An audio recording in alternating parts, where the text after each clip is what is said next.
Whether you're a fan of Justin Bieber, the next 8 minutes is filled with body language lessons that you don't want to miss.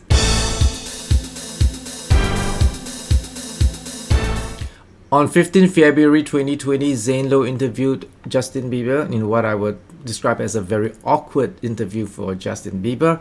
I'm going to play the clip without the sound because the body language is more important than the speech actually, but at some point I'm going to share with you some of the speeches too. So we start off with seeing Justin Bieber being mic'd up, and the next part you see him rubbing his hands. That's a sign of nervousness, because when a person is nervous, there's a flight or fight action, and in this case he wants to fly but he can't, so there's lots of energy in him. So when you see people tapping or rubbing their hands, they're actually pretty nervous because there's so much energy that's bottled up inside. For Zane Lowe, you see him a little bit more relaxed and his legs are crossed and he's just shaking his legs.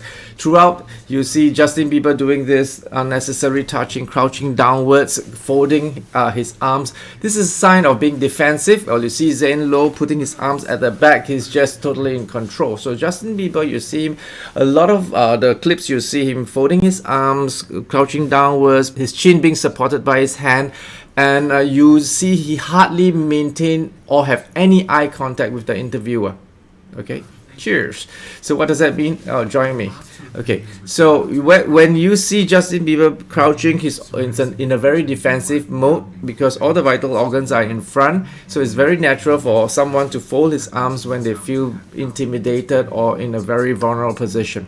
Okay, so he crouches downward in the fetal position. You see that in Pompeii when the earthquake was erupting, a lot of the dead were found in the fetal position where the mother was crouching the fetus, because they're protecting the back of your body has less vital organs, so they kind of do that. Justin continues to tap on his legs because it's filled with so much anxiety. Sometimes you see people with lots of blinking. That's called off the baseline. If your friend don't usually blink, but at that point when you're asking him a very prominent question and he goes blinking like that, he's nervous. There's lots of emotions, okay? Not necessarily just nervous, but usually nervous, but also lots of emotion. That's what is very conclusive. There's lots of emotions, so it's reacting by the eye flickering. Okay, so throughout, Justin Bieber is folding his arms while you see Zane doing this. Doing this is an analysis. I'm processing the information that you are telling me. Okay, now again back to Justin Bieber. When he doesn't maintain eye contact and he looks into the thin air, that's a very natural way where people are recalling the information, processing it, and say, how am I going to deliver this interview tactfully?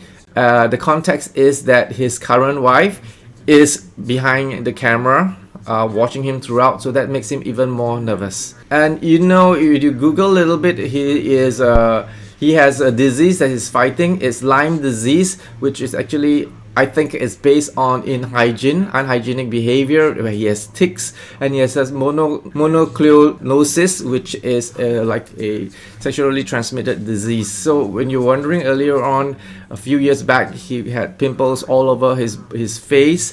The reason is because he was suffering from all these diseases. Okay, so if you recognize all these movements, is always bending down, even when you're muted. When you're sitting in a restaurant and you're looking across the other table, you can kind of guess what kind of relationship that person has.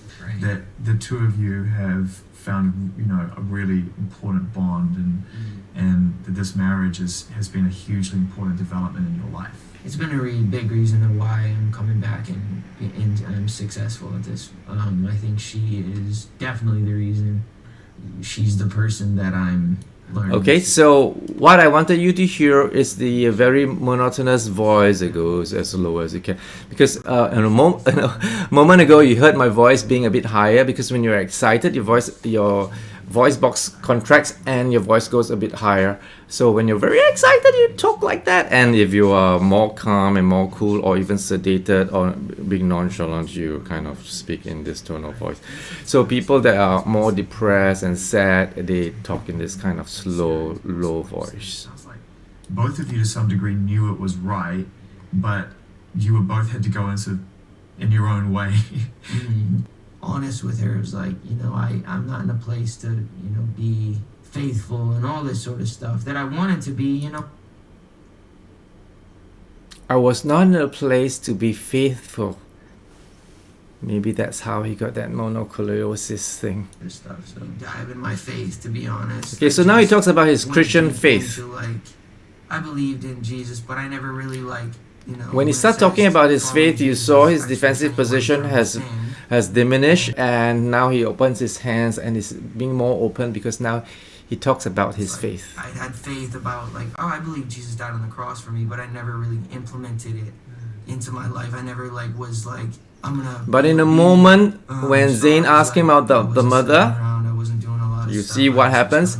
He quickly folds his arms again. How did you make them? Who helped you? In a Christian household, yeah. But my mom was, she was really hurt growing up. She had so many. There we things. go. So when a person folds his arms, again, I say it could be defensive, but in some case, when you see them touching themselves, self-touching, or they call it self-comforting, when they feel hurt and they need to caress themselves just to feel more comforted, you will see things like this. So what he was talking about, his mom felt hurt. On in her life, so she was navigating her faith journey. For me, it was just confusing. So when a person recalls a thought, the thought is transferred into emotions, and the emotions personify in your body language. And that's how you read body language. Thought affects the emotion personifies into body language. Okay, so do you hear that bell? That's the subscribe bell. I don't have that feature yet because still below 1,000 subscribers. So do help me subscribe, and I continue to put in good content for free for you.